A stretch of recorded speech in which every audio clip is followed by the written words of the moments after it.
Olá pessoal, boa noite, tudo bem? Hoje eu tenho uma live muito rica e eu gostaria de ter você comigo nesses próximos minutos sobre a parábola do rico e do Lázaro. E nós estamos tendo a alegria de receber hoje um amigo muito querido, que é o pastor William Agapito, que vai desenvolver comigo o raciocínio durante essa live. O pessoal está entrando aí já, coisa boa, que bom saber que vocês já estão conectando aí. Eu estou com muita expectativa para essa noite. O assunto é um assunto que me inspira muito, a parábola do rico e do Lázaro. E, na verdade, é um dos capítulos do meu próximo livro. E a parte sobre o rico e o Lázaro eu imprimi hoje, dei uma lida nela agora à tarde. Vai ser certamente uma das parábolas que mais vai marcar a sua vida. O conteúdo dela tem marcado muito a minha vida. Bom saber que você está conectando aí, o pessoal está chegando aos poucos. Muito obrigado. Você que já ativou as notificações, o Thiago Souza está dizendo aí que já ativou. Pastor Giovanni, presidente da CEADIF em Brasília, bom demais tê-lo aqui. Um grande abraço ao senhor, a toda a sua família. O pessoal já está chegando e eu quero fazer um pedido a você que está com a gente aí.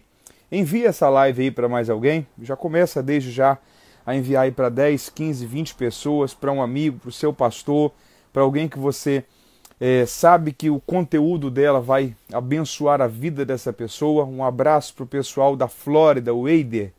Que Deus te abençoe sua casa e todos que estão aí.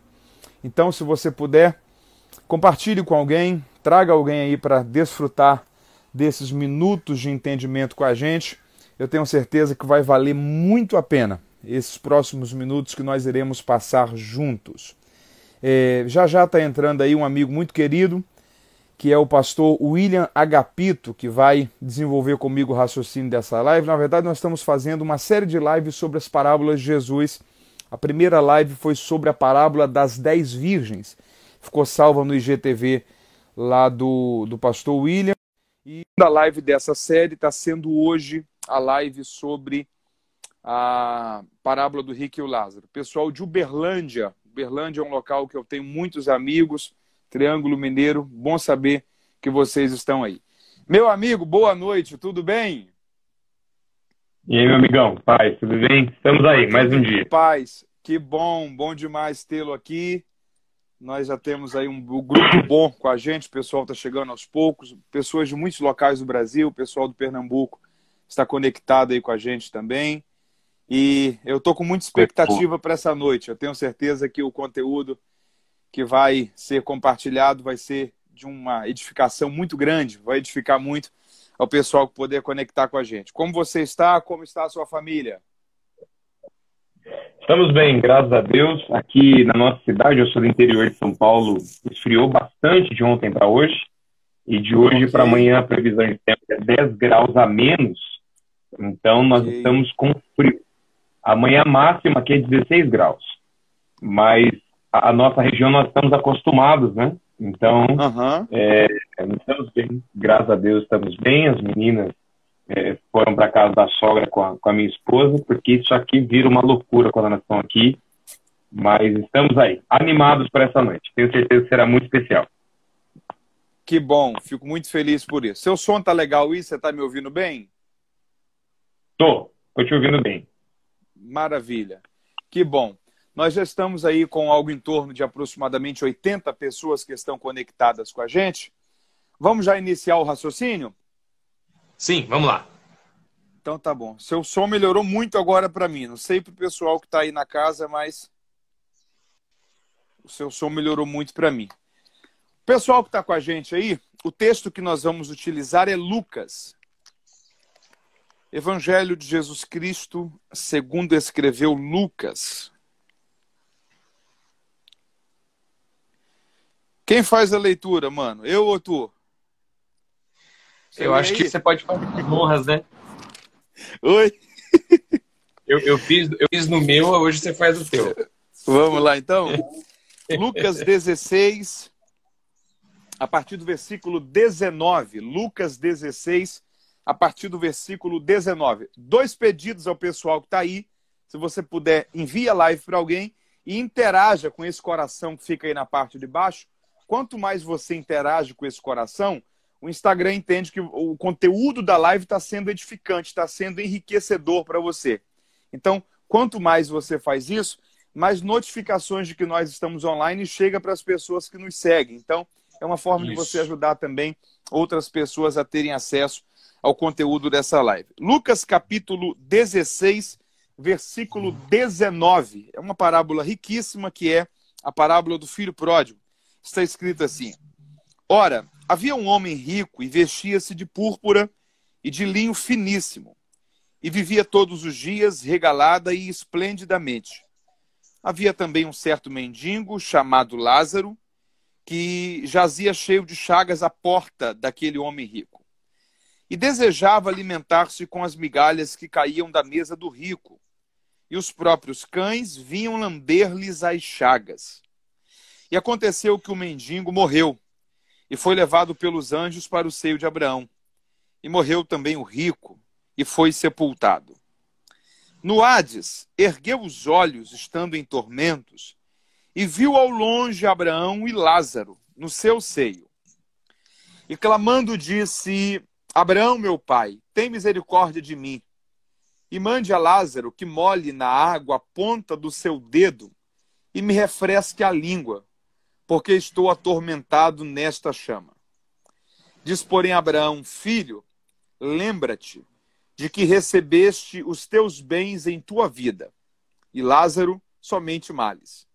E agora este é consolado e tu atormentado. E além disso, está posto um grande abismo entre nós e vós, de sorte que os que quisessem passar daqui para vós não poderiam, nem tampouco os de lá para cá poderiam passar. E disse ele: Rogo-te, pois, ó Pai, que me mandes à casa de meu pai, pois tenho 5 irmãos, para que lhes dê testemunho, a fim de que não venham também para este lugar de tormento. Disse-lhe Abraão: Eles têm Moisés e os profetas, ouçam-nos. E disse ele: Não, Abraão, meu pai, mas se algum dos mortos fosse ter com eles, eles iriam se arrepender. Porém Abraão lhes disse: Se não ouvem a Moisés e aos profetas, tampouco acreditarão, ainda que algum dos mortos ressuscitem. Que história, hein? Isso é muito bom. Primeira coisa, já fizeram até essa pergunta aí. Eu ia começar por ela mesmo. A parábola do rico e do Lázaro é uma parábola? Olha aí. Foi essa a pergunta que você ia fazer? Essa era a pergunta que eu ia fazer para nós iniciarmos nossa conversa. E, aliás, foi uma pergunta que eu recebi de três pessoas diferentes no meu direct. Assim que o senhor e eu colocamos o banner, né? Anunciando essa live, o tema dela, já começaram a me perguntar. 3 pessoas de diferentes lugares do Brasil disseram: mas vem cá, é uma parábola ou não? Então, por favor, eu quero lhe ouvir. O que é uma parábola? Eu acho que o primeiro ponto para a gente entender se era uma parábola ou não seja esse. Uma parábola é uma história que é contada, cujo objetivo é utilizar-se dos elementos ou dos personagens dessa história para explicar ou introduzir verdades e lições que fazem parte de um outro contexto. Jesus foi o mestre em contar histórias, foi o mestre em contar parábolas. Por exemplo, a parábola do semeador, que ele diz que um homem saiu a semear e lançou várias sementes, e uma semente caiu no campo, outra caiu na pedra, outra caiu no solo, outro passarinho veio e comeu, outro até cresceu, mas o solo não tinha muita profundidade e logo morreu, até que então uma semente foi lançada em um território que a terra era adequada, o solo era adequado, e ela deu seu fruto e teve todo o propósito dela sendo cumprido. E o Senhor mesmo deu a explicação daquela parábola. A semente é a palavra, e o solo é o coração do homem. Então, às vezes, não é que a gente prega para alguém e essa pessoa não se converte porque a gente não soube pregar. Mas, às vezes, o coração daquela pessoa não estava pronto para ouvir e não era um coração ideal cujo solo estava fértil para que o resultado da semente pudesse ser alcançado. Então, a explicação da parábola ali é: o solo é o coração do homem. Então, é por isso que tem gente que a gente prega, e a gente, às vezes, se sente até frustrado, porque talvez o objetivo ali não foi alcançado. Então, Jesus conta uma história simples de um semeador que saiu a semear aí do solo para exemplificar uma lição que iria muito além, que é a questão da palavra e do coração humano que vai receber essa palavra. Partindo desse princípio, a parábola do rico e o Lázaro pode sim ser considerada como uma parábola, porque Jesus conta uma história para explicar lições sobre a eternidade. Agora, tem uma curiosidade nessa história que nós não vemos em nenhuma outra história que Jesus contou. Jesus dá nome aos personagens. Jesus disse que um personagem chamava-se Lázaro. O outro personagem ele chama de rico. Curiosamente, a Vulgata Latina não diz rico, mas diz Dives.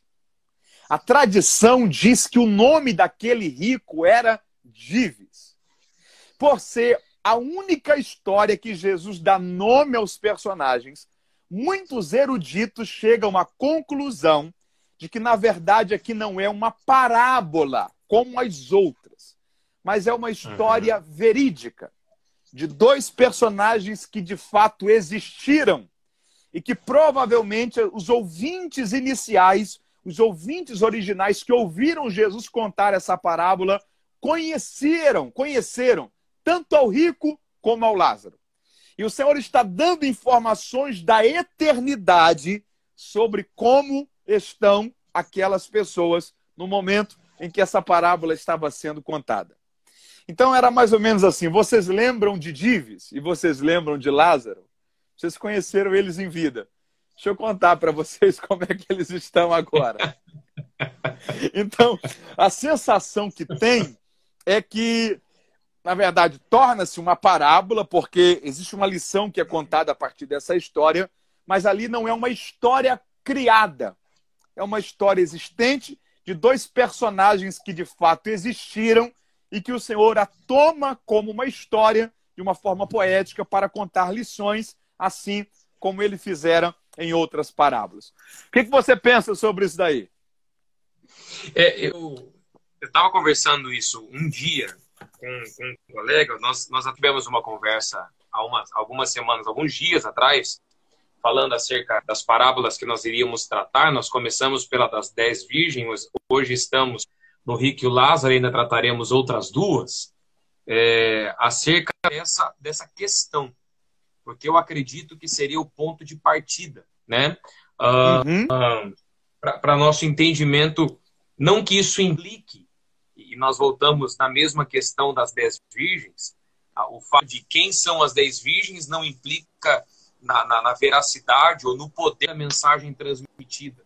Aqui também, sendo uma parábola ou não, ser personagens reais ou não implica na profundidade, que nós veremos parte dela aqui, inclusive, sendo tratada essa noite, daquilo que está sendo transmitido por Jesus. Porém, eu entendo que, daquilo pouco que eu estudei, que talvez seja uma parábola diferenciada, como a grande maioria dos eruditos entendem.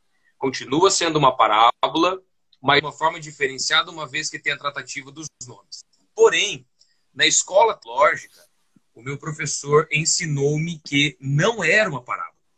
Ele afirmava isso veementemente. E eu lembro-me que, inclusive, causou um tumulto, né? Um arrepio coletivo nas pessoas que estavam ali, porque nós entendíamos até então de que se tratava de uma parábola. Inclusive, eu até anotei isso aqui, apenas para a gente partir de algum lugar. Ele citava o entendimento dele, além da questão nominal, e ele cita a Vulgata também, sendo um exemplo do nome do rico, no verso 9 do capítulo 16, quando Jesus falar: assim vos digo, fazeis amigo com riqueza e injustiça, para que quando esta vos faltarem, as riquezas, eles vos recebam nos eternos tabernáculos. Então, era como se fosse um preâmbulo daquilo que ele iria falar na tal da parábola do rico e o Lázaro. Então, eu acredito que a explicação seja perfeita nesses dois sentidos. E a questão é, novamente, se é ou não uma parábola, se são personagens reais ou não, se Jesus estava mostrando aquelas pessoas nessa questão, lembram-se daqueles que todos sabiam quem eram, porque nós vamos ver, inclusive, que o tal do rico fazia grandes banquetes. Era impossível que alguém dessa, se existente de fato, com essa envergadura social, não fosse conhecido pelas pessoas. Bem como Lázaro, que ele faz questão de nominar. Então, sendo uma coisa ou outra, não modifica o poder daquilo que está sendo trazido a nós como verdade através daquilo que Jesus está dizendo. Tem uma coisa interessante, e eu estou aqui com o escrito uma das parábolas que já está pronta é a parábola do rico e o Lázaro, então eu imprimi, assim como eu fiz com a 10 vídeos, para conseguir ter algumas noções de novo sendo tragas à memória. Alguns dos versículos antes dessa parábola, Jesus estava ensinando sobre Deus e Mamon, do versículo 9 ao 13. Então era como se Jesus estivesse falando, agora vou lhes contar uma história de duas pessoas, uma servia a Deus e a outra a Mamon. Então, meio que esse assunto do Deus e o Mamon introduz ali esse ponto de vista. A questão da riqueza desse rico é algo fantástico, porque a Bíblia diz que ele se vestia de púrpura e linho. Púrpura e linho. E pedir ao pessoal para ir mandando aí a live para mais alguém, para mais pessoas chegarem aqui com a gente. Púrpura e linho. A questão da púrpura, por exemplo, era um tecido caríssimo e tem uma informação que me chama muito a atenção. A grama da púrpura era vendida pela grama do ouro. Olha como valia. Então, 1 grama de ouro era o suficiente para comprar 2 gramas de púrpura. Então, era um tecido caríssimo. Por quê? Porque ele era tingido. Você imagina uma época, por exemplo, que a lã quase sempre ela era branca. Para você chegar, por exemplo, a uma peça da cor escarlate, vermelha, você tinha que ter muita tinta para você tingir aquilo ali. Era feito essa tinta com um molusco chamado murex, que era retirado da profundeza do mar. Então, era com aquela pigmentação que era tingida aquela roupa para se ter um tecido de púrpura. Então, era algo riquíssimo. A Bíblia tem algumas expressões que vão nos dar uma noção da riqueza que esse homem tinha. Por exemplo, ele tinha festas constantes. Tem uma informação interessante, na verdade essa informação da púrpura pelo ouro, Russell Norman Champlin que dá ela. E eles banqueteavam suntuosamente. Kenneth Bailey chega a dar uma informação, Kenneth Bailey é um dos homens que mais tratam sobre a questão do contexto cultural daquela época ali. Você está conseguindo me ouvir bem aí? William? Você está me ouvindo bem? Eu não sei se a minha internet que travou ou foi a sua. A minha voltou. O senhor travou e agora voltou para mim. Pessoal que está conectado com a gente aí, me informa, por favor, se a minha internet que travou ou travou a dele. Foi qual? Foi as duas? Foi a de baixo ou foi a de cima? Eu retornei, se foi as duas, comentários. Eu retornei os comentários para o pessoal dar essa informação para a gente. Sim. Foi a minha ou foi a do William? Foi a de baixo ou a de cima? Agora já retornou, mas eu acho que o pessoal está ouvindo bem. Ok, então vamos prosseguir mais alguns instantes. Legal. Okay. Estou dizendo que foi a minha aqui. Eu vou desativar os comentários de novo para a gente seguir. Ok. Vamos seguir pelo texto para a gente ir concluindo? Vamos revisar os pontos dele? Vamos lá. O versículo 19, por exemplo, fala sobre a riqueza dele. Vestia-se de púrpura, linho finíssimo e vivia todos os dias de forma regalada e esplêndida. Aí o versículo 20 já diz o seguinte: um certo mendigo chamado Lázaro jazia cheio de chagas à porta daquele. E o verso 21 diz: e ele desejava alimentar-se. Tem uma ideia aqui que eu acho muito interessante, eu até marquei aqui para a gente trocar um pouco de ideia sobre ela, que é o seguinte. O verbo desejar, quem está escrevendo isso daqui é Lucas. É o mesmo verbo no grego que Lucas utiliza para o filho pródigo, quando ele desejava comer o que os porcos comiam. O sentido desse termo que Lucas utiliza aqui no grego é o seguinte: todas as vezes que ele usa o verbo desejar, ele está designando algo que uma pessoa quer, mas não consegue ter. Ok? Esse verbo aqui ele é impregnado para algo que a pessoa quer, mas não consegue ter. Ou seja, tudo que o Lázaro queria, tudo que esse Lázaro queria, era um pouco, era migalhas de pão. É isso que o texto deixa bem claro aqui, no verso 21. Desejava alimentar-se com as migalhas que caíam da mesa do rico. E aqui tem uma coisa interessante, porque a ideia de migalhas aqui, dentro do contexto cultural ali, é diferente, por exemplo, da ideia de migalhas dentro do nosso contexto cultural. Porque migalhas aqui, por exemplo, lembra aqueles pães árabes, que eles são como se fossem folhas? Lembra? Que os árabes usam muito? A ideia eram folhas de pães daquele ali. Nós estamos falando de uma época que não tinha papel. Ok? Não tinha papel. Tecido era algo muito caro. Então, como que as pessoas limpavam as mãos? Folhas de pães, folhas finas de pães, que as pessoas usavam para limpar as mãos e para secar as mãos. Então, a ideia de migalhas aqui eram folhas de pães que eram preparadas somente para se limpar as mãos nas casas dos ricos e dos senhores. E depois isso daqui era jogado ao chão para que os cães se alimentassem. Essas migalhas que os ricos usavam para limpar as mãos, que Lázaro desejava. Ou seja, ele é alguém que está em um cenário de limitação e de fome tão grande que o que ele queria não era nem o prato principal, mas era um pouco daquilo que era usado para alimentar os cães. Um pouco dessas folhas de pães. Pode falar. É o mesmo contexto da mulher serofenícia, pastor? Mesmo contexto. Mesmo contexto. Era algo que não fazia do prato principal, era algo que os filhos não tinham acesso, era algo que somente os cães tinham acesso. E aí tem uma coisa dentro do contexto ali da mulher serofenícia, que o que ela diz é o seguinte, o senhor pode resolver o problema da minha filha? E aí o Senhor diz o seguinte, não é justo que eu pare de alimentar os filhos para alimentar os cachorrinhos. E ela fala assim, o senhor tem razão, eu não sou filho, não sou filha de Abraão, eu não tenho acesso à mesa. Então alimente aos filhos, e quando o senhor acabar de alimentar os filhos, lembre-se que eu estou aqui embaixo da mesa. Porque eu não sou filha de Abraão, não tenho acesso à mesa. O que ela estava dizendo é o seguinte, eu sei que eu não tenho acesso à prioridade daquilo que o senhor veio fazer. Eu sei que o senhor veio foi para os filhos. Eu sei que o senhor veio foi para a descendência de Abraão. Mas o que ele está dizendo é, quando acabar aí a refeição de servir aos filhos, lembre-se que eu estou aqui esperando pelo menos a migalha. Então o senhor diz a ela o seguinte, por causa da sua fé, por causa, na verdade, da sua sinceridade, faz parte de um outro contexto que se eu fosse explicar aqui, iria tomar muito tempo, mas por causa da sua sinceridade, pode ir, porque o problema da sua filha já está totalmente resolvido. O problema que assolava ela não está mais existente. É esse o contexto. É isso que estava acontecendo ali.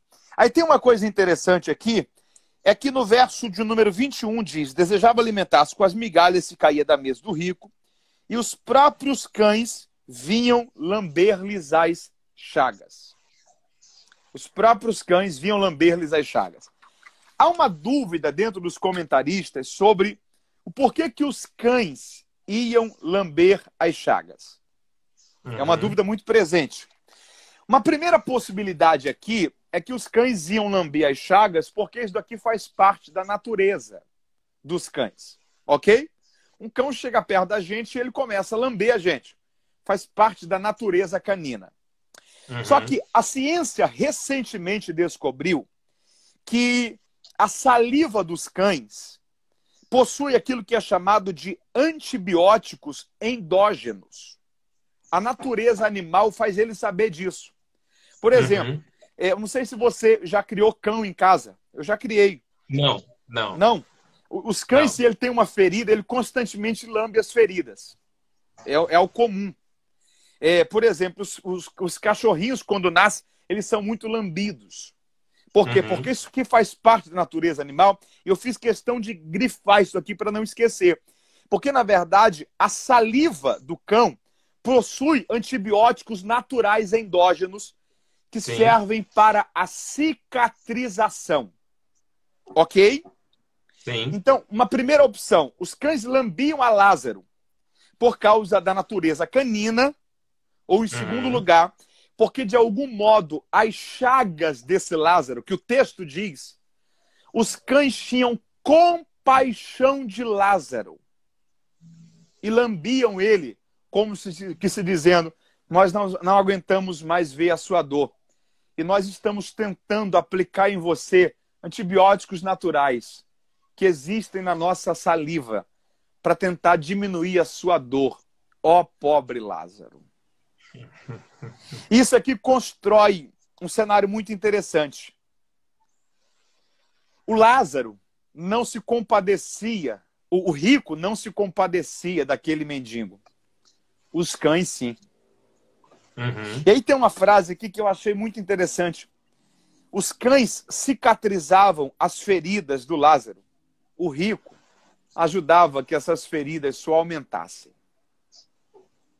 Esse cenário que Lucas vai construir é extraordinário.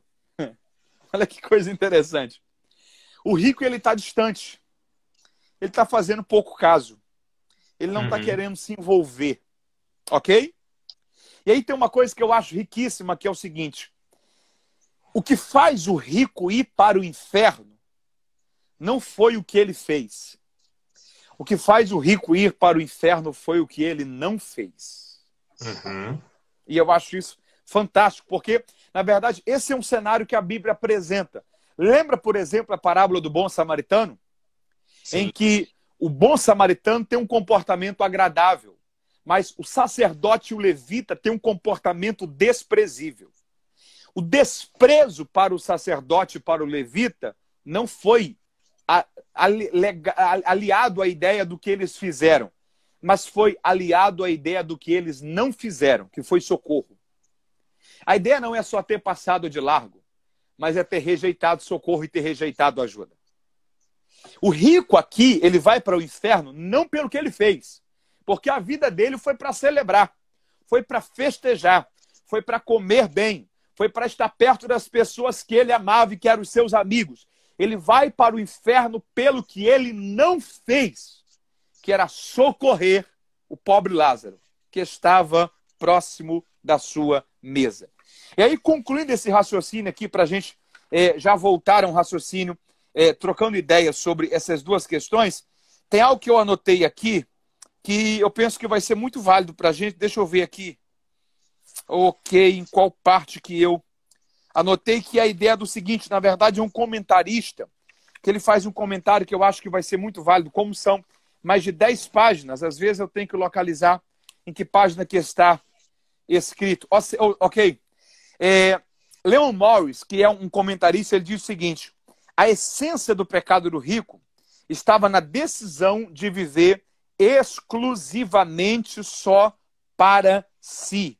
Ou seja, o rico não foi salvo pelo que ele fez, mas sim pelo que ele não fez. É, na verdade, a prática da negligência do bem que fez com que ele fosse afastado da possibilidade do perdão e da redenção.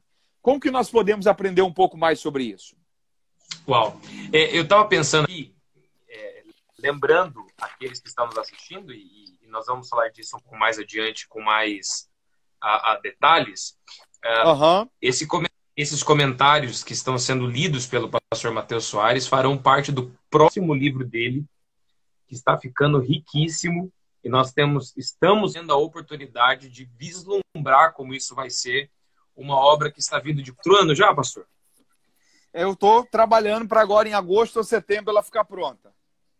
E vai ser incrível, não tenho dúvidas disso. Mas enquanto o senhor estava falando, eu estava pensando duas coisas. Primeiro, o senhor sabe muito melhor que eu nisso, que existe uma regra na hermenêutica que é a tal da primeira menção.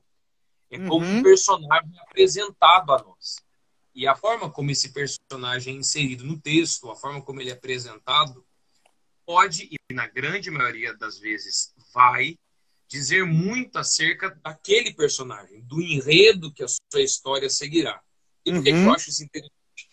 Que a forma como o rico, no verso 19, e o Lázaro, no verso 20, são apresentados... Versos 19 e 20.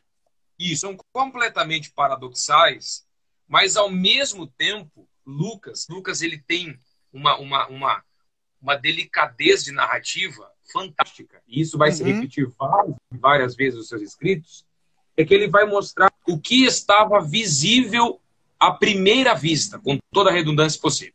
O que estava ali, latente, quando se olhava para essas duas personagens. Então, ele está dizendo, quando você olhava para o homem rico, você via a veste dele de púrpura e de linho fino. É o que estava sobre o rico e o Lázaro tinha púrpura e linho fino. Aí no 20, ele vai dar esse mesmo entendimento, de primeira visão. O que se entendia quando se olhava. Quando se olhava para o Lázaro, o que se via? As chagas que estavam sobre ele também. Então, ao mesmo tempo que ele está dizendo, olha como são dois personagens tão próximos. Eu estou anotando aqui essa ideia. Eles conviviam juntos, eles estavam em um mesmo ambiente, mas completamente distantes. Porque aquilo que estava sobre, e nós estamos falando de uma cultura que aquilo que se veste conta-se muito, e eu lhe ouvi falando um pouco sobre isso quando lhe vi ministrar pessoalmente, sobre a vestimenta, a importância do que cobria o corpo na cultura judaica em especial. Então, olha o que Lucas está dizendo. Quando eu olho para o rico, o que está sobre, o que está visível, a riqueza que ele possui. Porque o fato de estar de púrpura, e que bom que essa live vai ficar salva, para a gente voltar a aprender sobre isso, o entendimento do tamanho da riqueza dele, algo que era medido pelo preço do ouro, da gama do ouro. Em contraponto, você tem um menino, o Lázaro. O que está sobre, o que está visível, é tudo aquilo que ele quer esconder. Ok. O que o rico tem visível é tudo que ele quer mostrar. Porque alguém que passa vestido de púrpura, as pessoas dizem assim, uau, esse cara tem, esse cara possui. O que o Lázaro mostra é tudo que ele queria esconder. Porque ninguém quer mostrar as enfermidades. E o Naamã, a ponderação da narrativa de 1 Reis 5 é essa. Cara fantástico, batalhas incríveis, conquistador, um grande capitão, aí é uma vírgula. E a vírgula vai dizer, porém, era leproso. Porque quando ele tirava as armaduras, e todos nós as possuímos de alguma forma, de algum modo, e em alguma escala, o que seria era tudo que queria se esconder. Então eu vejo isso de uma forma interessante, porque nós vamos ver ali na frente que, apesar da riqueza, apesar da pujança, apesar da preciosidade do lado de fora, completamente conflitante com a podridão do lado de fora do Lázaro, o que se vê do lado de dentro, ou seja, aquilo que não se vê, que não se toca, que não é palpável, que não é visível, era totalmente o oposto. E eu acho que essa é uma das centenas de lições que nós podemos tirar desse texto.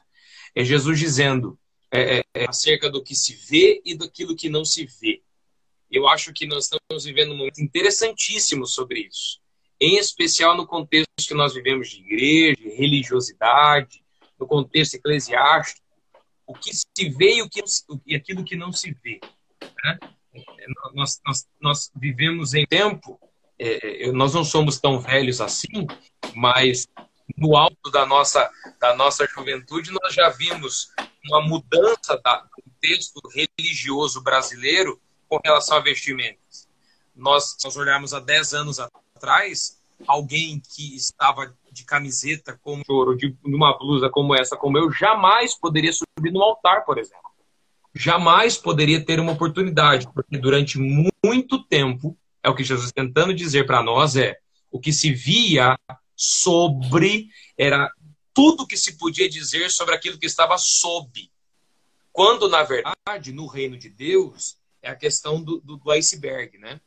O iceberg, 90% da sua totalidade está sob. o que está sobre do Lázaro é a podridão das suas chagas. O que está sob é uma alma que vai para o céu. Então é mais ou menos isso que eu estava pensando enquanto o senhor estava nos dando essa explicação. Eu anotei aqui o que você falou, achei muito rico. A vestimenta do rico era púrpura e linho fino. A vestimenta do Lázaro era as chagas. O que o rico mostrava era tudo que ele queria expor. Linho fino e púrpura. O que o pobre Lázaro mostrava era tudo que ele queria esconder. Chagas. Agora, pega a Bíblia comigo aí. Olha isso daí. Vamos. Quem está em casa aí, pega a Bíblia também. Olha essa riqueza. E uma coisa que eu acho rico é que isso daqui é uma das coisas que veio ao meu coração muito forte nesse período que eu estive escrevendo sobre a parábola do rico e o Lázaro. Em que versículo que começa a parábola? No verso 19. Em que versículo termina? No verso 31. Conta aí, um por um, quantos versículos são ao todo? 1, 2, 3, 4, 5, 6, 7, 8, 9, 10, 11, 12, 13. 13. Olha o terceiro versículo é qual? O 21. E o quarto? O 22. Lê o quarto pra gente, por favor.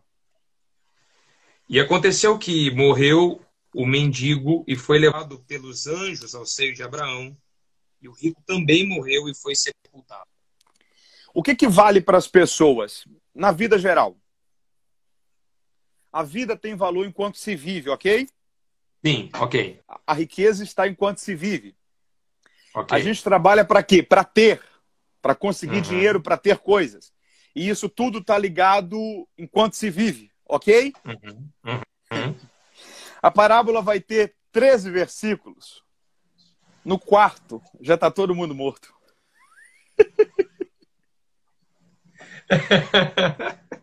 Sim. Acabou. Mais de 2/3 Uau. da parábola já está todo mundo morto. Isso eu acho de uma riqueza. E eu tô conversando com você, olhando para as folhas, para não perder o raciocínio e não perder a lógica daquilo que está escrito. Deixa eu ler um pouquinho aqui do que eu escrevi. Quando os dois morrem, é que de fato a história começa. Ok? Ok. A história tem 13 versículos. Somente nos 3 primeiros eles estão vivos. A partir do quarto eles já estão mortos. E ainda resta mais de 2/3 da história para acontecer. A grande parte da história acontece com eles mortos nesta vida e vivos para sempre na eternidade, no céu e no inferno. Ou seja, o tempo de fato, tempo mesmo, começa quando a gente morre. Porque esse tempo aqui, ele dura no máximo 70, 80. Quando chega a 100, é 1 em 1 milhão. Sim, sim. Só que quando os olhos fecham aqui, eles se abrem num cenário onde nunca eles irão fechar. Eternidade. Ok? E a questão da eternidade é um tempo que a gente não entende ele. Não entende. Tem algumas frases que eu marquei, eu vou correr para não esquecer delas. Deixa eu ver aqui, teve uma que me marcou muito. Deixa eu localizar onde é que ela está aqui. Se não me foge a memória, foi Spurgeon que disse, e o pessoal que está com a gente aí, é bom se tiver papel e caneta na mão, para vocês anotarem isso, porque eu tenho certeza que vai ser de uma riqueza muito grande. Ok, no Spurgeon fala outra coisa que eu já vou falar na sequência. Ok, Thomas Brooks diz o seguinte: os ímpios viverão no inferno enquanto Deus estiver vivo no céu. Os ímpios viverão no inferno enquanto Deus estiver vivo no céu. A ideia de eternidade para a gente é uma loucura. O filósofo que chegou mais perto da ideia de eternidade foi o seguinte: você imagina que um pássaro, uma vez por ano, saia do céu e venha à Terra para pegar 1 grão de terra. 2020, ele vem no céu, vem na Terra, pega 1 grão de terra, leva para o céu. 2021, pega um outro grão de terra, volta para o céu. 2022, volta a terra, pega mais um grão de terra e leva para o céu. 2023, pega mais um grão de terra e volta de novo para o céu. Fazendo isso todos os anos, pegando um grão de terra por ano, o ano em que ele pegar o último grão de terra do planeta, se iniciará uma eternidade. A Bíblia usa a expressão de eternidade em eternidade. Uhum. Ok? Ok. Como se existissem vários ciclos de eternidade. Ou seja, eternidade é um tempo sem fim. Apenas para fazer um acréscimo a isso, Ok? estima-se que existe no planeta Terra algo em torno de 70 septilhões de grãos de areia. São Ok? 26 zeros. São 70 septilhões. Aproximadamente 70 septilhões. São São quantos 26 zeros? zeros. 26. É disso que está se tratando a fala do pastor Mateus Soares. Quando esse É um passarinho... tempo sem fim. É isso. Quando esse passarinho cansado que vai estar, chegar no último grão, no último ano, então findou-se ou iniciou-se a primeira eternidade. Eternidade. Pastor, eu acho isso interessante. Porque eu estava segurando esse entendimento de eternidade também, dentro daquilo que eu tinha aqui. Eu li algumas coisas e eu tinha rascunhado isso, com o exemplo da Terra, dos continentes, mas do céu é ainda mais extraordinário se pensar. Então, olha como isso é interessante. Olha como isso é interessante. O que Jesus está dizendo para nós é onde está o real entendimento do nosso valor. O que tem valor? A pergunta, nós temos cento e tantas pessoas assistindo, ou celulares nos assistindo, com algumas pessoas em volta de um só aparelho. A pergunta é, o que tem valor? O que tem valor? O Agapito, o que tem valor para você? O que tem valor hoje? O que tem valor? E eu acho que isso é interessante. Eu acho que isso é interessante. Porque nesse entendimento de o que tem valor, muitos homens poderosíssimos ao longo da história não tiveram esse entendimento. Ok. Por exemplo, os faraós levavam tudo que tinham de valor para dentro das suas pirâmides. Uhum. Que era um lugar onde eles eram colocados mortos. Ok. Os imperadores da China, nós temos aquele grande exército de terracota, que são aqueles soldados feitos para proteger a alma daquele cara que está morto lá dentro. E só para o pessoal entender, as pirâmides eram túmulos, né? Sim, sim. Era para um faraó ser sepultado ali. Exatamente. Com tudo que ele possuía de valor. Né? Por quê? Porque esse entendimento de o que tem valor, daqui a pouco acaba. Hoje, o noticiário esportivo, e você, como eu gostamos de futebol, foi balançado hoje com a morte do Rodrigo, do Sport TV. Uhum. Um moço, menino, 45 anos, Uhum. que é uma das poucas, dizem que toda unanimidade é burra, mas se toda regra tem sua exceção, talvez ele seja uma delas. Porque tudo que eu vi e ouvi hoje sobre esse cara é coisas incríveis. Um novo pegou o tal do Covid-19, se recuperou, de repente, trombose no cérebro.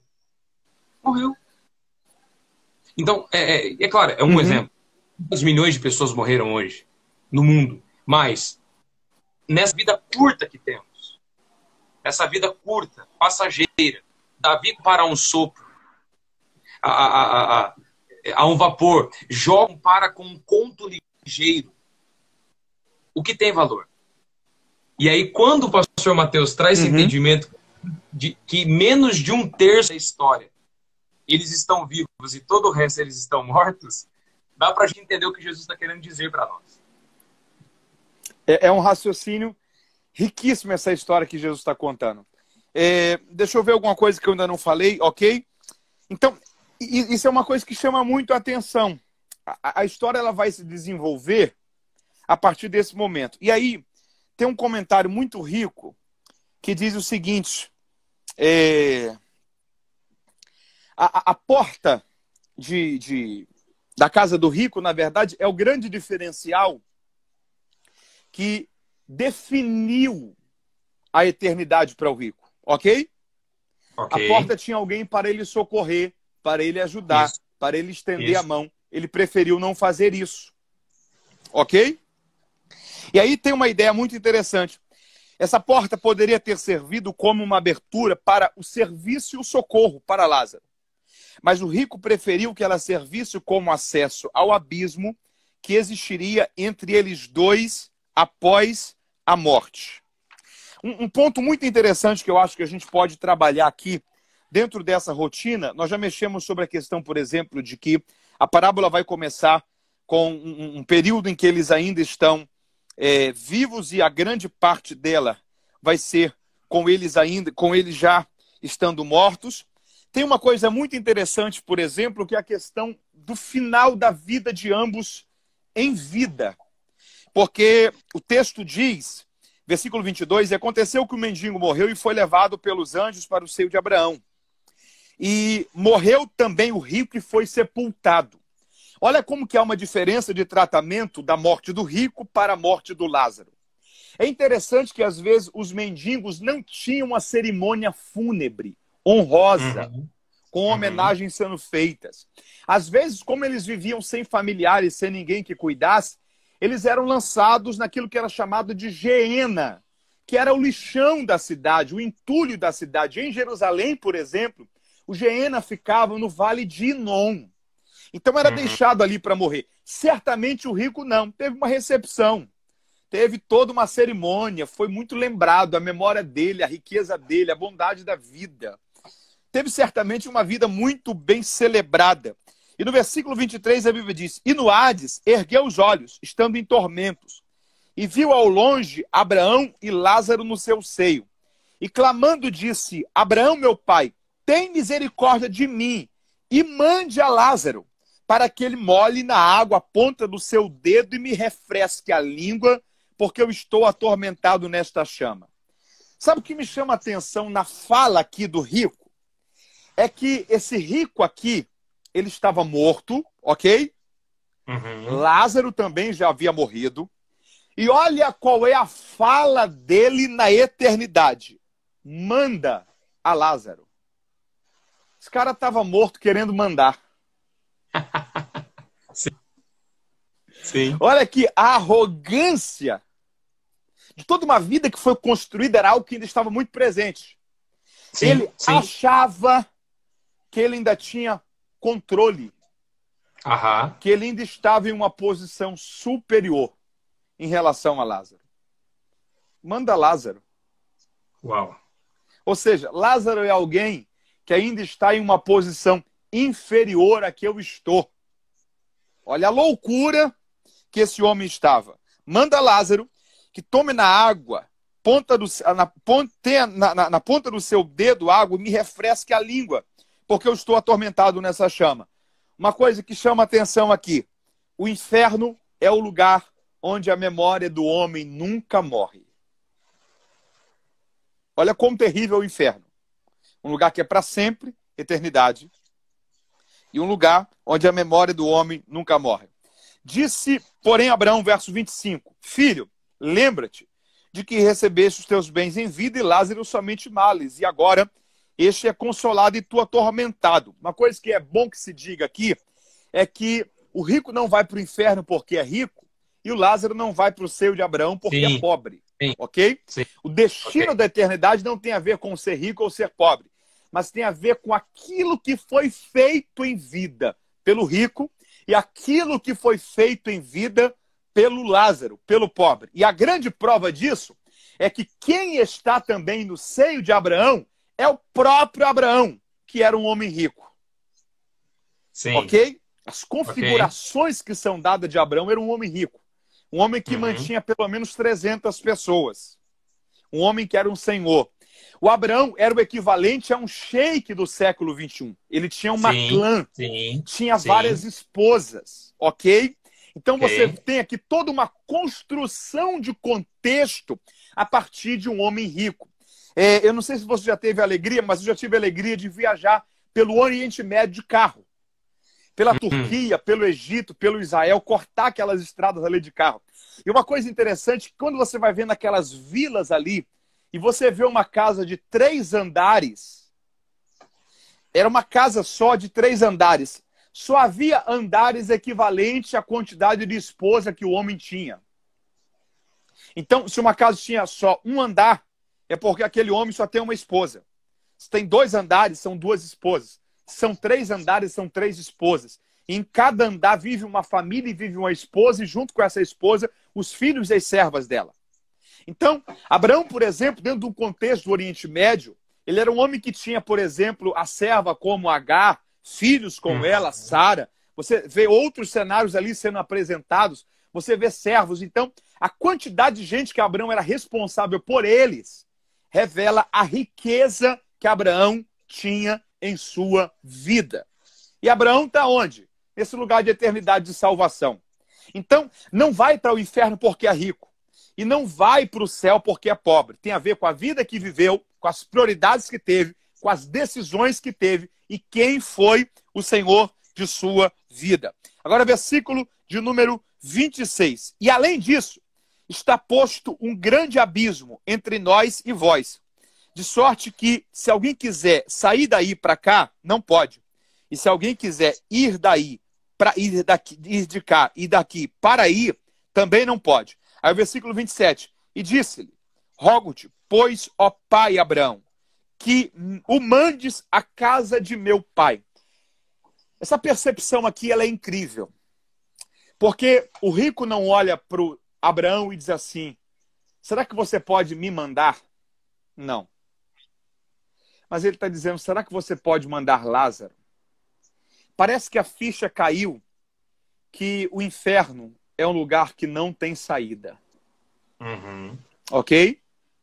E é a primeira vez na história que ele se compadece das outras pessoas. A quantidade de ficha que cai na mente do rico aqui é assustadora. É assustadora.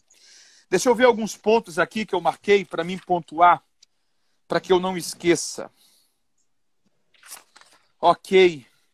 Eu já falei sobre a questão de 2/3. Já falei sobre a questão da alma.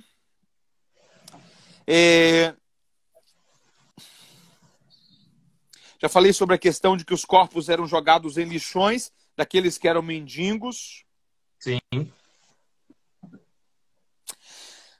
Fritz Heineck diz uma coisa interessante. A morte para o Lázaro trouxe fim ao seu sofrimento. Para o rico, trouxe fim à sua felicidade. A morte para o Lázaro trouxe fim ao seu sofrimento. Para o rico, trouxe fim à sua felicidade. E aqui ele diz uma frase interessante. Tanto a glória como a miséria dessa vida um dia chegarão ao fim. Tanto a morte, tanto a glória como a miséria dessa vida um dia chegará ao fim. Dwight Lyman Moody tem uma frase muito interessante. Ele diz o seguinte, o rico vivia só pelos olhos, nunca pelo coração. Aí olha o que ele diz. O rico tropeçou num pobre Lázaro e caiu no inferno. Frase de Moody. O rico tropeçou em um pobre Lázaro e caiu no inferno. Outra frase interessante. O inferno é o lugar onde a consciência do homem nunca morre. Olha quão terrível é esse lugar, William. É um lugar que é para sempre, ok? Faz parte da eternidade. E um local onde a consciência do homem nunca morre. Outra coisa interessante. A palavra grega para abismo é chasma. O pai Abraão disse que há um abismo, ok? Entre um local e o outro. Chasma.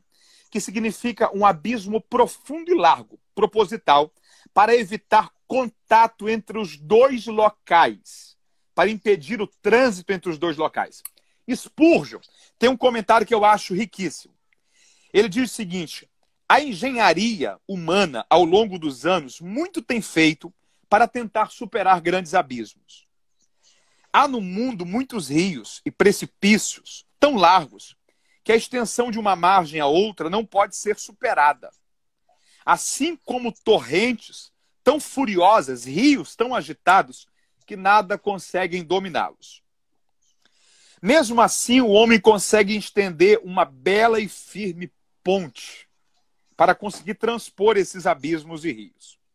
Há, no entanto, um abismo que nenhuma habilidade ou engenharia humana jamais conseguirão transpor. Uma imensa brecha, que nenhuma asa jamais conseguirá voar sobre ela ou cruzá-la. É o abismo entre os salvos e os condenados. Não existe passagem entre o céu e o inferno. Frase de Spurgeon.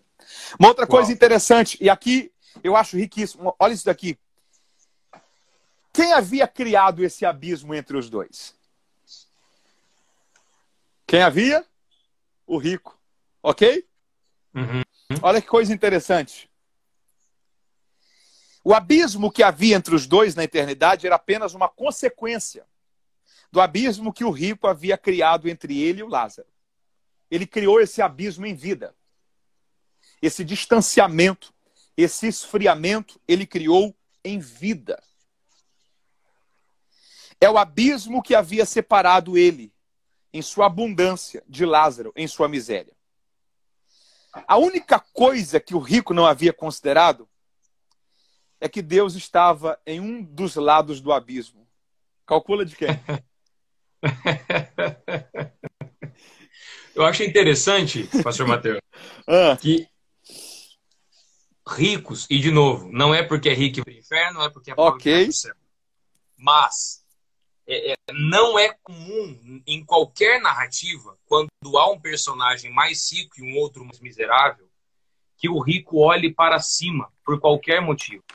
Ok. Tanto que aquele que está abaixo dele, que é Lázaro, nunca foi enxergado.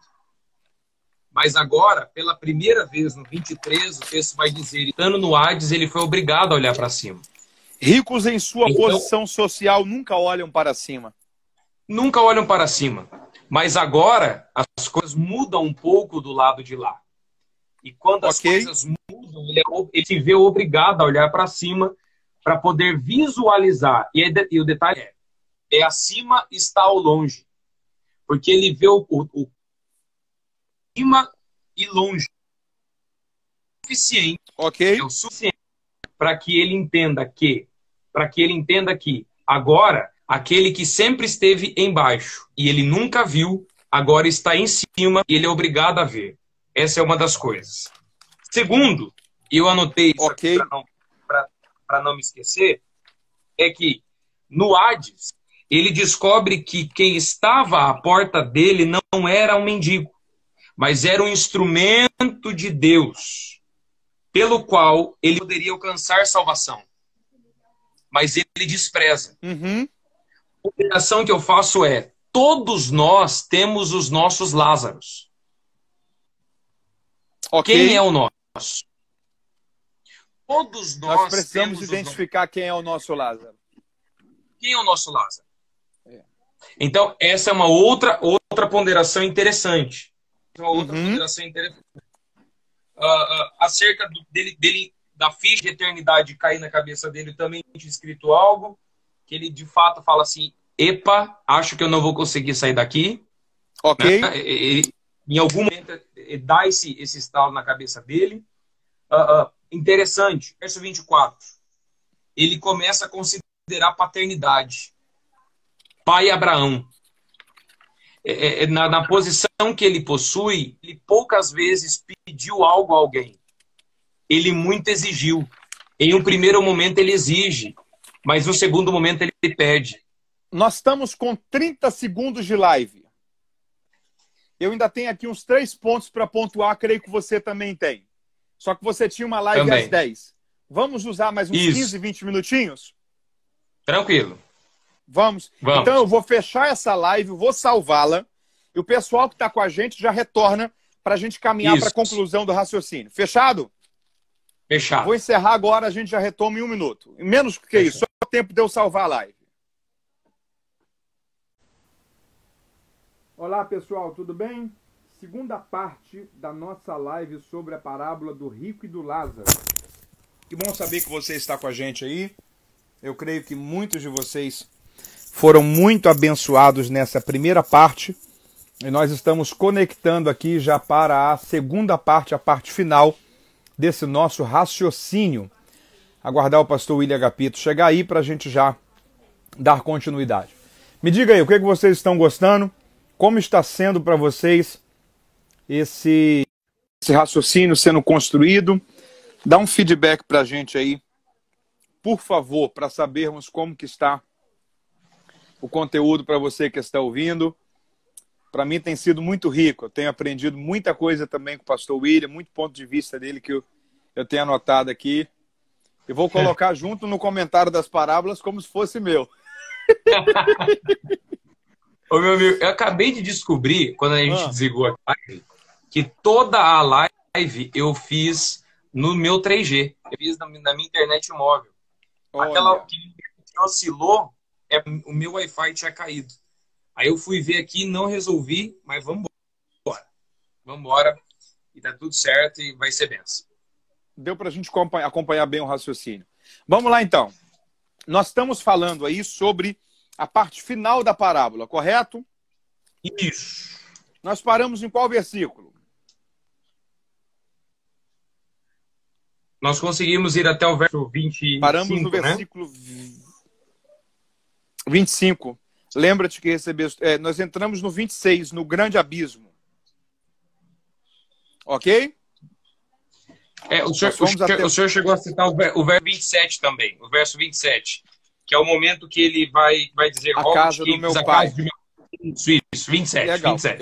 Eu vou desativar o comentário aqui, para não atrapalhar o pessoal no raciocínio. Envie aí para alguém, traga mais pessoas para a gente poder interagir nessa última parte da nossa live. Eu li a ideia sobre Spurgeon, ok? Ok, e aí, fantástico. A questão do... Uma coisa que eu achei muito interessante é sobre a questão de que o rico havia criado esse abismo e o que ele não sabia é que o lado que Deus estava era o lado do Lázaro. Isso está latente aqui. Eu tô entendendo ainda tudo isso. Muito bom, muito bom. A única coisa que o rico não havia considerado era que Deus estava do mesmo lado do abismo que o Lázaro. Ao fechar Lázaro do lado de fora da sua casa, ele estava fazendo o mesmo para com Deus. Um ponto que eu ia mexer, você mexeu, a questão de rebaixar-se. Agora é Lázaro que tem que... É o rico que tem que erguer os olhos para ver a Lázaro. Deixa eu ver outra coisa aqui que eu não falei. Quando o rico percebe que lhe fora dado o privilégio de falar com Abraão, que estava do outro lado do abismo, ele implora para ter uma oportunidade de entrar no paraíso? Não. Ele reconhece que isso não é mais possível. Ele pede uma oportunidade para escapar do inferno? Também não. Parece que ele já havia percebido que o inferno é um lugar onde não existe para ele saída. Curiosamente, ele pede por um pouco de água, duas coisas que o rico pediu: um pouco de água e salvação da sua família. Ou seja, os homens após a morte não perdem a consciência. Ok? Agora, tem um comentário aqui que eu acho riquíssimo. Assim como o corpo humano possui os 5 sentidos, a alma também possui sentidos correspondentes. Isso está muito claro no texto. O rico conseguiu ver, visão. Ele levantou os olhos e viu Abraão de longe. Ele conseguiu ouvir. Ele ouviu o que o pai Abraão falava. Ele conseguia falar. Ele falava com o pai Abraão. Ele possuía paladar. Ele queria um pouco de água para aliviar o tormento. E ele poderia sentir as coisas. Ele estava em tormento. E ele tinha memória. Lembrou que tinha irmãos que precisavam ser avisados sobre a eternidade. Isso é muito sério. Os sentidos da alma. Ok? Os sentidos da alma. Isso é de uma riqueza incrível. Uau. Deixa eu pontuar outra coisa aqui para nós trabalharmos o nosso raciocínio dentro dessa parte final. Eu já mencionei sobre a questão da arrogância do rico, porque ele pede ao pai Abraão, mas ele diz, manda Lázaro. Então ele acha que ele ainda está na condição de mandar. Ele ainda se sente superior e ele ainda acha que ele pode se revestir da sua arrogância para dar ordens a alguém. Essa é uma coisa muito interessante. Eu falei já... um comentário de Greg Evans, que é um comentarista, ele diz o seguinte: o paraíso tem água em abundância, o inferno é um lugar seco e quente. O paraíso tem água em abundância, o inferno é um lugar seco e quente. Uma coisa que eu acho muito interessante aqui é o seguinte: ele diz, pai Abraão, e o texto diz que Abraão lhe chama de filho. Sim. Isso aqui é assustador. Sim. A filiação humana não garante a filiação divina. Ok? A filiação humana não garante a filiação divina. Infelizmente, o rico aprendeu isso tarde demais. Olha que coisa interessante. Qual é o clamor do rico? Tem misericórdia de mim, pai Abraão. Ironicamente, na eternidade, o rico é que era o mendigo. É isso. Ironicamente, na eternidade, o rico é que era o mendigo. E no Hades, tudo que ele queria era ser um Lázaro. Olha, essa inversão de valores, que riqueza. Foi no inferno que pela primeira vez o rico teve interesse nas pessoas. Foi no inferno que pela primeira vez o rico teve interesse nas pessoas. Ele se lembrou do seu irmão. Agora, um detalhe que eu acho de uma riqueza fascinante é o seguinte: é o contraste entre as falas do rico e o silêncio do Lázaro. Porque o Lázaro, ele não fala em vida, mas também não fala na eternidade. Olha que coisa fascinante. O Lázaro está sofrendo em vida, mas calado. E ele está regozijando na eternidade, mas ele também não se sobrepõe ao rico. Ele fica calado. E aí isso parece ser um indicativo de que nós precisamos ser mais sensíveis para compreender aqueles que estão em silêncio ao nosso redor. Isso aqui é uma coisa que, se alguém puder anotar isso daí, você que está em casa, anote isso daí. Nós precisamos ser mais sensíveis para compreendermos aqueles que estão em silêncio ao nosso redor. Eu creio que já aconteceu com você também. A minha personalidade ela é meio maluca. Eu sou introvertido em muita coisa. Por exemplo, meu temperamento ele é implosivo. Dificilmente eu explodo. Eu sou implosivo. E às vezes o ruim de você ser implosivo é que você se fica destruindo sozinho. Você não briga, não explode, não fala com a pessoa, você fica quieto, mas angustiado com aquilo ali. E você simplesmente vai drenando aquilo, vencendo aquilo, resolvendo aquilo de uma forma silenciosa, porque você tem uma preocupação de não explodir, de não machucar de ninguém, de não ferir ninguém, entendendo que aquilo ali vai passar e daqui a pouco a vida volta ao normal, só você soube daquilo ali.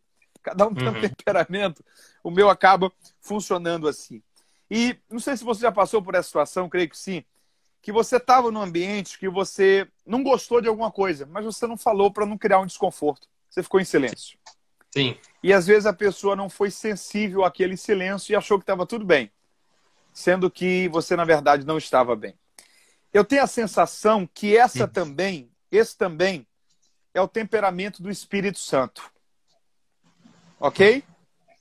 Sim. Porque Paulo diz o seguinte, não apagueis o Espírito Santo. O Espírito Santo é uma pessoa. Quando ele entra fazendo barulho. Quando ele sai em silêncio. Sansão é a grande prova disso. E a Bíblia diz, o Espírito do Senhor se afastou de Sansão e ele não sabia. E achou que iria fazer como das outras vezes. Então, às vezes o silêncio de quem está perto de nós tem uma mensagem maior do que uma combinação de palavras que formam uma frase a ser passada. E nós precisamos que Deus nos ajude a ser sensíveis para compreendermos o silêncio daqueles que estão ao nosso redor. Faça aí algumas considerações sobre essa história. Nós até falamos no primeiro momento que todos nós temos os nossos Lázaros, né? Nós precisamos identificá-los. E ainda tomando um pouco disso que estava sendo dito agora, é interessante que nesses pontos, né, da vida deles para depois da morte deles, é que o Lázaro, tudo que ele queria eram migalhas. Migalhas essas que o rico poderia dar a ele. Agora, na eternidade, tudo que o rico quer são gotas d'água. É ínfimo, é quase nada. Né? De novo, o contraponto, porque ele tinha banquetes.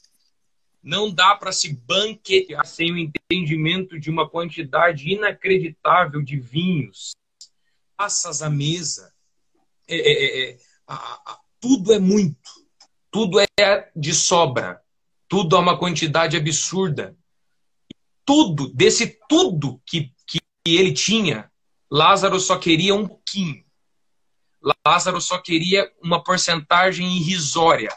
E como bem explicado no primeiro momento, e se você não assistiu, quando acabar aqui, vai para lá que você vai ser edificado pela explicação do pastor Mateus, nem as pessoas comiam o que ele desejava.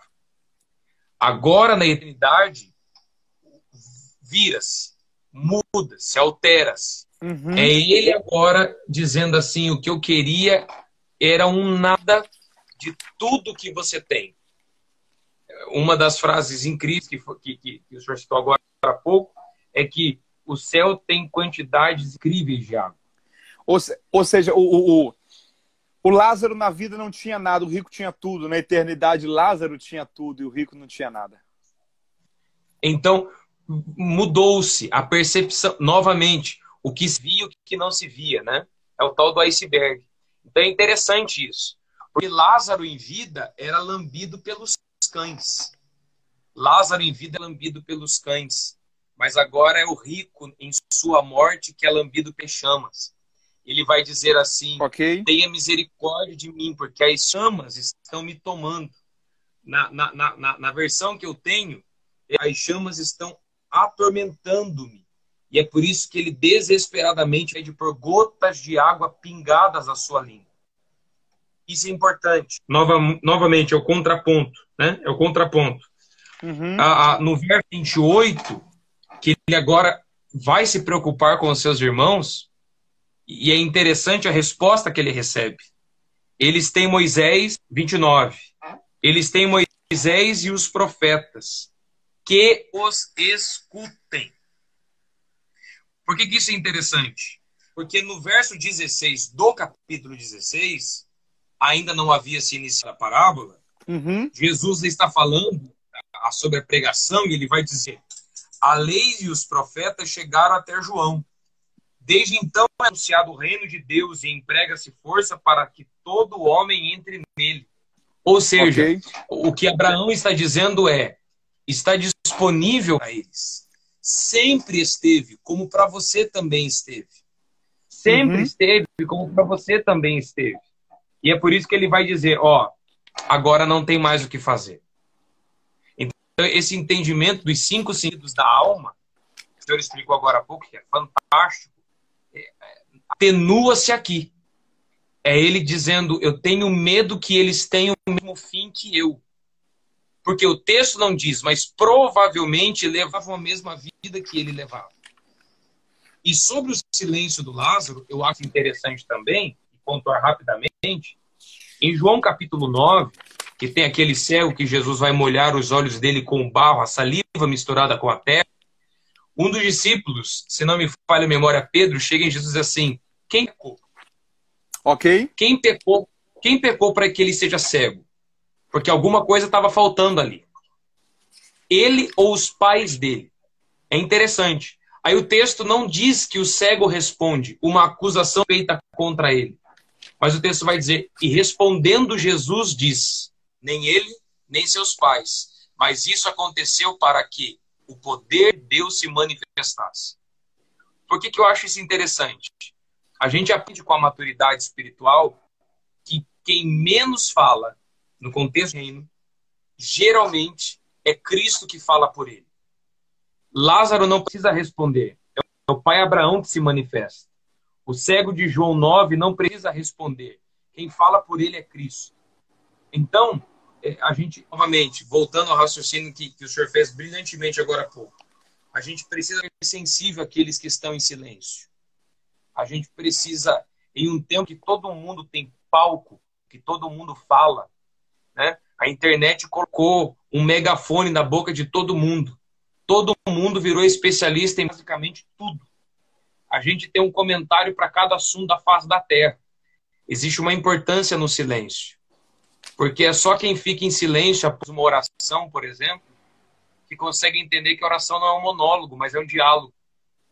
Então a gente é tão impulsivo em falar que a gente fala, diz amém, obrigado por tudo e vamos embora para a vida. Sendo que a gente precisava estar esperando por uma resposta. Então é mais ou menos isso que eu estava pensando enquanto o senhor estava falando aí. Tem uma questão que eu acho muito, muito interessante, e eu anotei aqui algumas coisas que você falou, tá me ajudando a enxergar alguns pontos que eu ainda não tinha enxergado, que é o seguinte, e até uma linha de raciocínio interessante sobre isso. Eu lembro de um sermão que eu ouvi uma vez, que foi coisas que existem no inferno e faltam na igreja. Eu achei muito curioso, com base nesse texto. Por exemplo, ele quer evangelizar os irmãos. Desejo missionário. Ok? Então, coisas que são bem presentes ali, mas que, se não forem presentes na igreja, a igreja perde o sentido do seu propósito, da sua missão. E aí tem uma coisa que me chama muito a atenção. Lá, o rico, ele faz alguns pedidos. Ele faz alguns pedidos a pai Abraão. Para que pudesse água ser passada na sua boca, para que pudesse ser enviado Lázaro para comunicar aos seus parentes, aos seus irmãos. Primeiro ponto, nenhum desses pedidos são atendidos.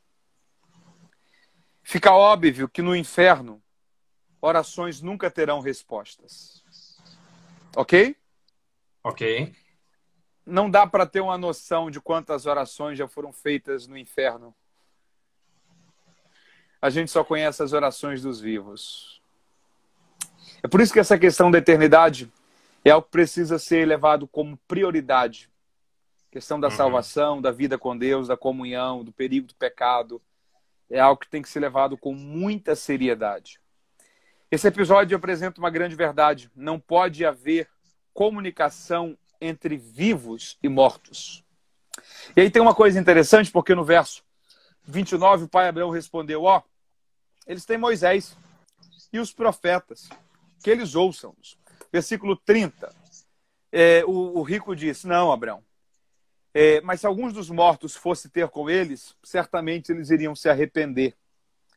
Versículo 31, porém Abraão lhes disse, se eles não ouvem a Moisés e os profetas, tampouco acreditarão, ainda que alguns dos mortos ressuscitem. E nos evangelhos nós temos a prova disso. Um outro Lázaro, que não é o mesmo Lázaro daqui, ressuscitou e quiseram matá-lo. Ok? Sim. Porque se a palavra de Deus ela já está escrita, registrada e as pessoas não creem nela, não vai ser alguém que volta, que vai dar certeza. E aí eu concluiria aqui a minha fala. Se o pessoal puder, ainda não saia. Nós vamos abrir aqui para algumas dúvidas, respostas que o pessoal tiver. Uma frase que eu acho que precisa estar bem gravada aqui para a gente é o seguinte: nós também precisamos encontrar os nossos Lázaros. Nós precisamos encontrar os nossos Lázaros. Talvez eles estão quietos, silenciosos, perto da gente, imperceptíveis. Nós precisamos enxergá-lo. Você tem alguma coisa que você está anotado aí para falar? Para fechar, de fato, para fechar. Quando o pai Abraão tiver pergunta, pode ir fazendo aí. Isso. Ainda quando alguém dos mortos ressuscitar, eles não vão ouvir, Jesus está falando nas entrelinhas dele mesmo. Ele está dizendo, eu vou morrer, eu vou ressuscitar, e ainda assim, muitos não irão ter. Então, eu acho que a grande mensagem, ou as grandes mensagens dessa parábola, seja o entendimento de eternidade. A gente precisa relembrar a eternidade. A gente precisa se recobrar do entendimento de eternidade. A gente precisa ser chacoalhado por Deus com relação à eternidade. E não com medo, não com assombro, mas com o entendimento de que ela existe. E, de novo, né?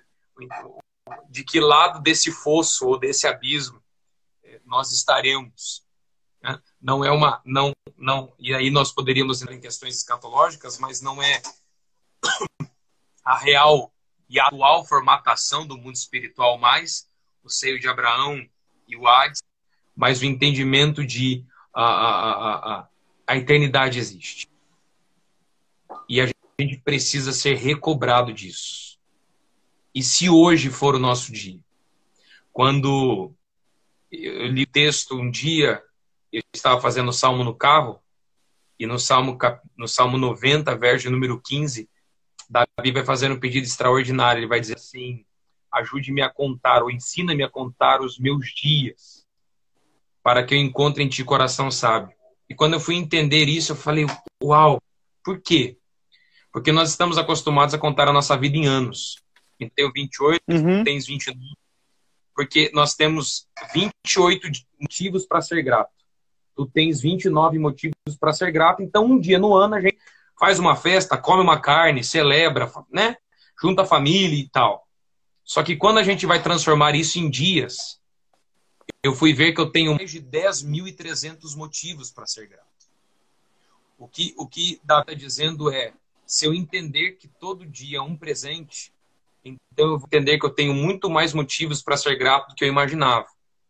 Só que aí é uma outra ponderação que ele faz nesse mesmo texto. E se hoje for o último dia? E se não houver o amanhã? Aí nós voltamos para uma outra parábola.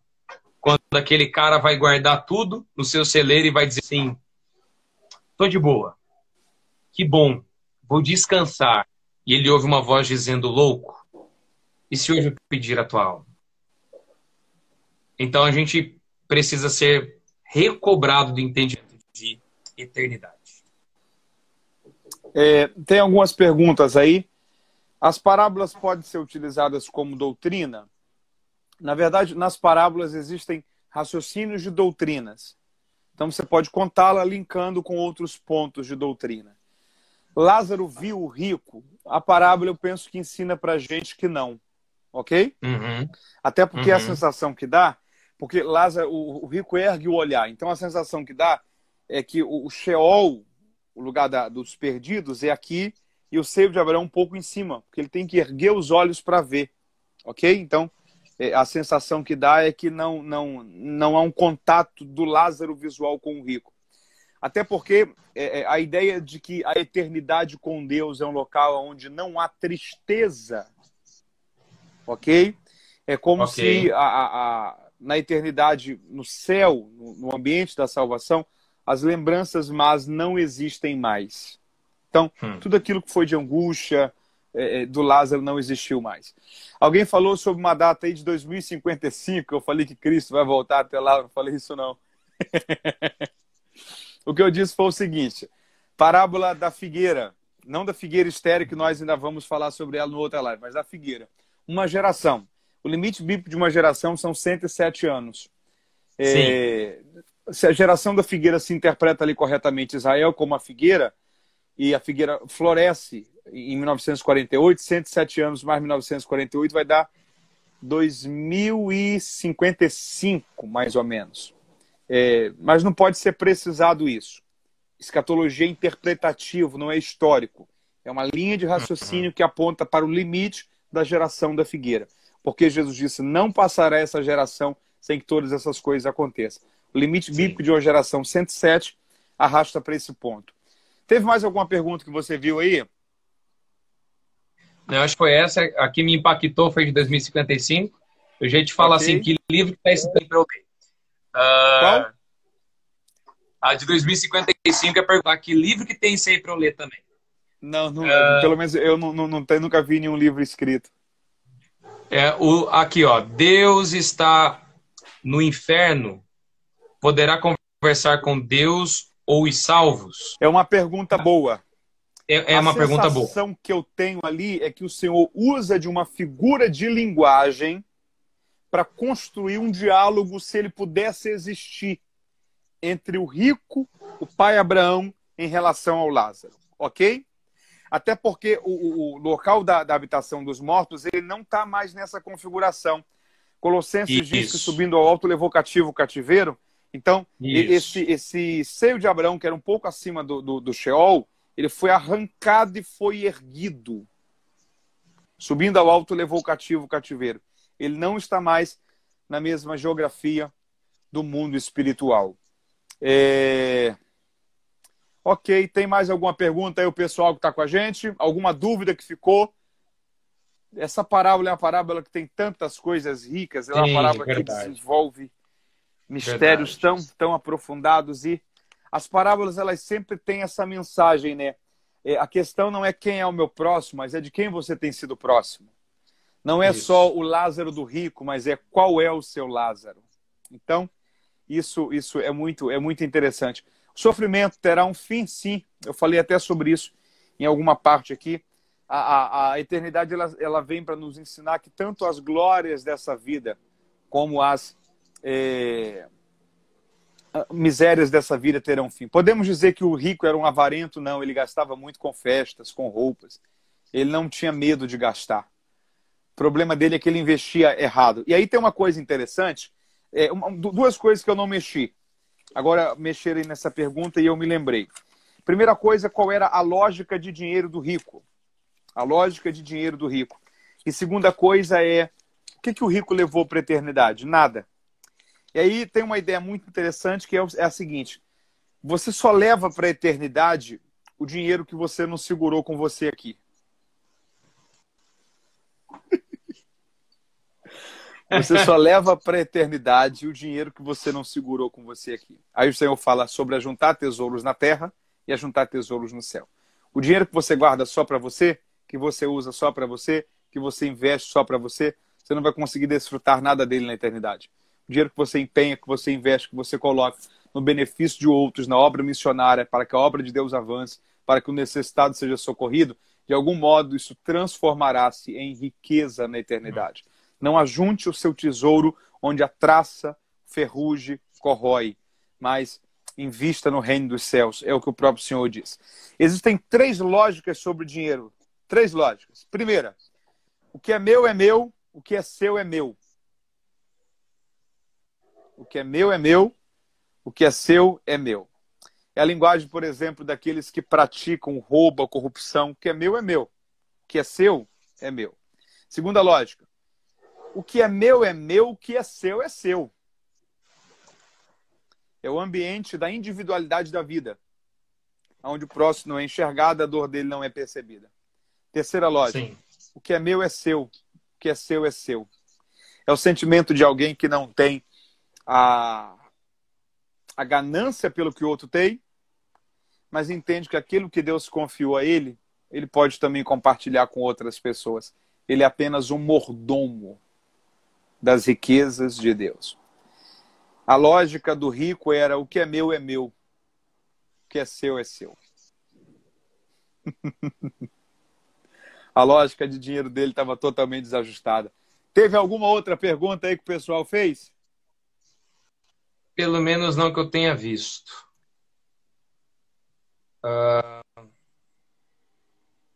Jesus foi ao inferno é figurativo. A sensação que dá é que ele foi.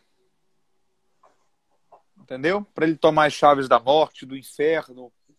Eu não sei se é Pedro ou Paulo que fala sobre pregou aos espíritos em prisão. Uhum. Ok? Há uma dúvida aquilo ali. Que espíritos em prisão são esses? São os demônios? Ou são as almas daqueles que estão perdidos? Uhum. É um ponto difícil de interpretação bíblica. Mas dentro desse entendimento, parece-nos que ele vai sim ao território, ou que nós chamamos de inferno, ou local onde estão hoje aqueles que morreram sem Cristo. Mas é inferno, porque o inferno será lançado no lago de fogo e enxofre, o céu que ainda não foi inaugurado, a Nova Jerusalém que não foi inaugurada, mas o local de tormento já existe. Quando é a próxima live, um desses dias, nós vamos, assim que terminar a live, marcar isso daí. Uma diferença dessa parábola para as outras, de fato é uma parábola ou não, falamos isso no início da primeira parte. Isso. A ideia de que é a única parábola que Jesus dá nome aos personagens. E a tradição diz que o rico se chamava Dives. Então, uma grande maioria dos historiadores, dos comentaristas, dos eruditos, entendem que ali o Senhor não está criando uma história para explicar lições, mas ele está usando duas pessoas que existiram e que aquelas pessoas conheceram para contar lições da eternidade acerca dessas pessoas que um dia estiveram vivas. Então, ela é uma parábola dentro da perspectiva de que é uma história que está sendo contada para explicar uma lição. Mas ela não é uma parábola como as outras, uma história contada para explicar lições reais e eternas. Mas é uma história provavelmente de pessoas que existiram, que o Senhor vai dar pontos de verdades acerca do momento que elas estavam naquele cenário em que ele contou. No cenário o inferno existirá existência de domínio? Não consegui entender a pergunta. Você entendeu, Agapito? Não. Ok. Tenta perguntar novamente, daí a gente tenta elaborar melhor aqui. Ok. Vai ficar salva a live? Tem algumas vai ficar pessoas salva, perguntando. sim. Ficou a primeira parte, vai ficar a segunda parte.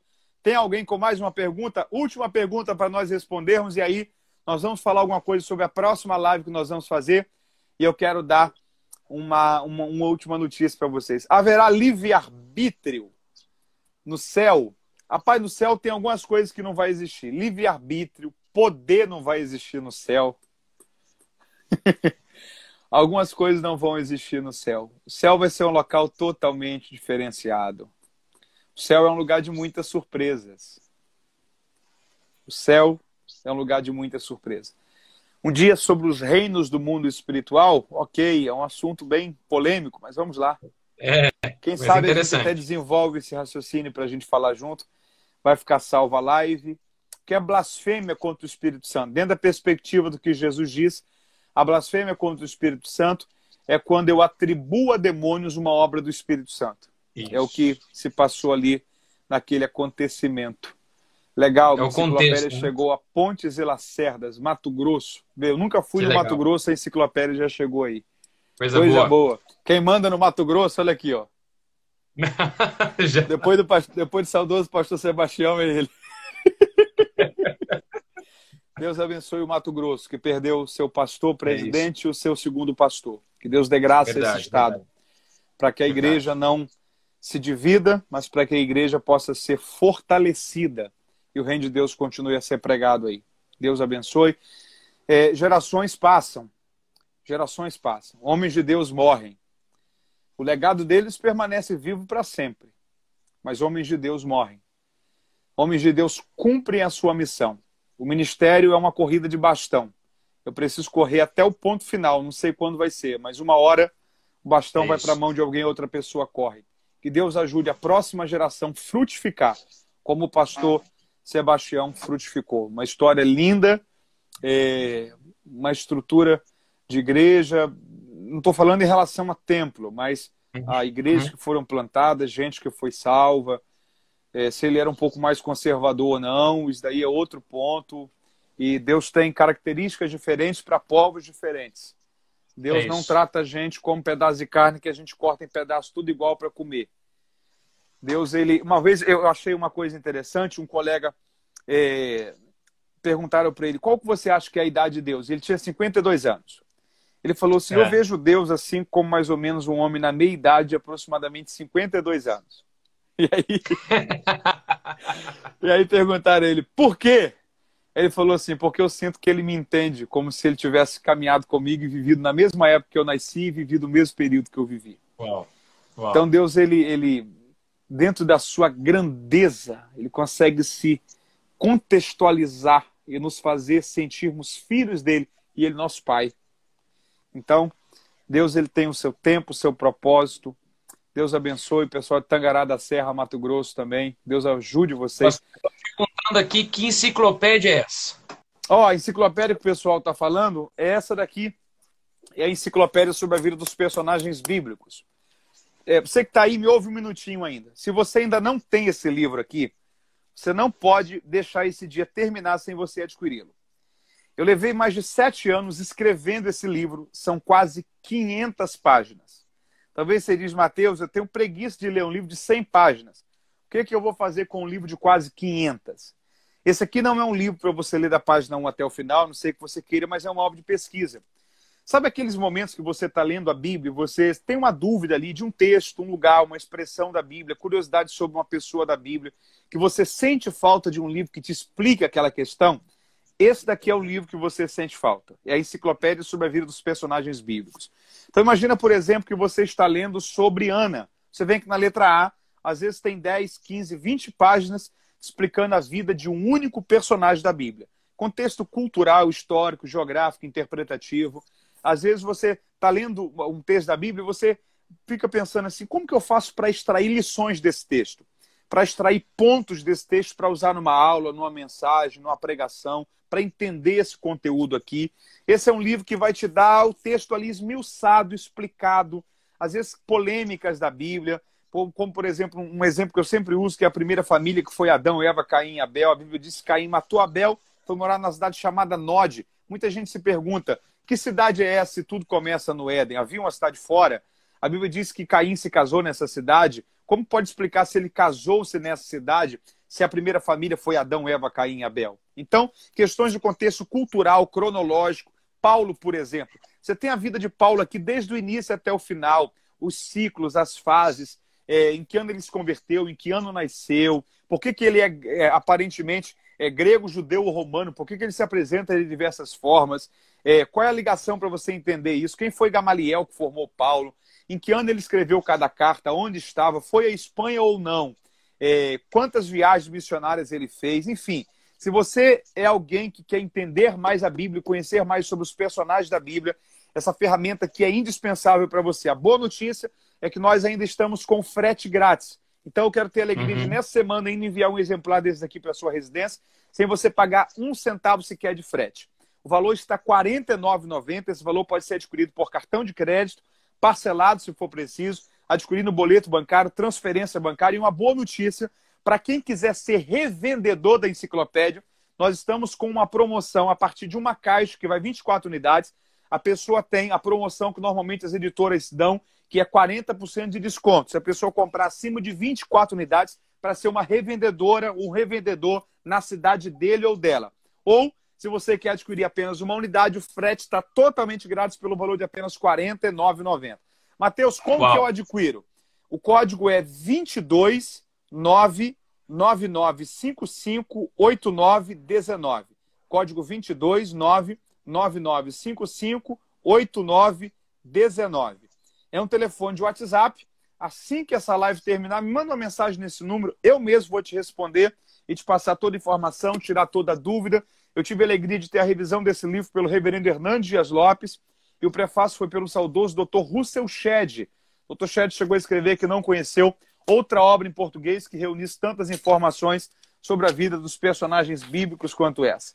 E dentro de alguns dias, se Deus permitir, o próximo livro que eu vou estar apresentando para vocês é sobre as parábolas de Jesus. Esse texto, por exemplo, aqui é o texto, só esse texto aqui. Aqui tem 10 páginas de Word, que vai dar aproximadamente 20 páginas de livro, só sobre o rico e o Lázaro. Uau. Imagina o conteúdo inteiro desse livro, vai ser muito enriquecedor. Meu amigo, bom demais estar contigo aqui. Deixa eu fazer um pedido. Se você ainda não segue o pastor William Agapito, siga ele. Clica aqui em cima, você tem Mateus Soares com William Agapito. Siga-o. Você vai ser muito abençoado pela vida dele. Assim que essa pandemia terminar, leve o pastor William Agapito para pregar na sua igreja. O pastor William Agapito tem viajado para pregar nos maiores congressos de jovens desse Brasil. Você que é líder de jovens, você que é pastor de igreja, leve o William para pregar aí na sua igreja, na sua região. Eu tenho certeza que você vai ser muito abençoado e a ida dele aí vai ser uma bênção muito edificante para você e para toda a sua família. Meu irmãozão, suas considerações. Meu amigo, só para dizer que eu tenho enciclopédia há quase um ano e é algo extraordinário. O dia que eu me deparei com o texto de Judas, gente, o texto de Judas é uma covardia. Vocês têm que ter essa enciclopédia em casa. Pastor, só uma novidade, Vamos lá. Tem um link na bio do meu Instagram. Ok. Na bio do meu Instagram. Então você vai abrir o Instagram, vai ter um link logo ali embaixo tem uma pequena biografia, uma pequena descrição. Aquele link está ali. Eu lancei antes de ontem, um curso rápido, totalmente online para jovens pregadores. Ok. Nós temos falado para muitos jovens e graças a Deus por isso, louvado seja Deus por isso, de muitos lugares do Brasil. E essa foi uma demanda que as pessoas foram procurando. Lança alguma coisa, propõe alguma coisa, então é 100% online. Nós fizemos um material rápido, simples, intuitivo, dinâmico, e você vai, nesse link, entrar em contato com a gente e eu vou te instruindo, e eu tenho certeza que vai abençoar a sua vida e o nome do Senhor Jesus será glorificado. Tá bom? E perguntaram na próxima live, a gente pastor Ney Martins está com a gente aí, ok? Coisa boa. Então, siga aí o pastor William Agapito e entre aí nesse curso, você vai ver que é um conteúdo que vai lhe abençoar demais. Um abraço a todos vocês que ficaram com a gente, que Deus te abençoe. E nesses dias agora nós vamos divulgar a próxima live. Um grande abraço a todos vocês. A segunda parte também vai ficar salva. Amém. Deus abençoe.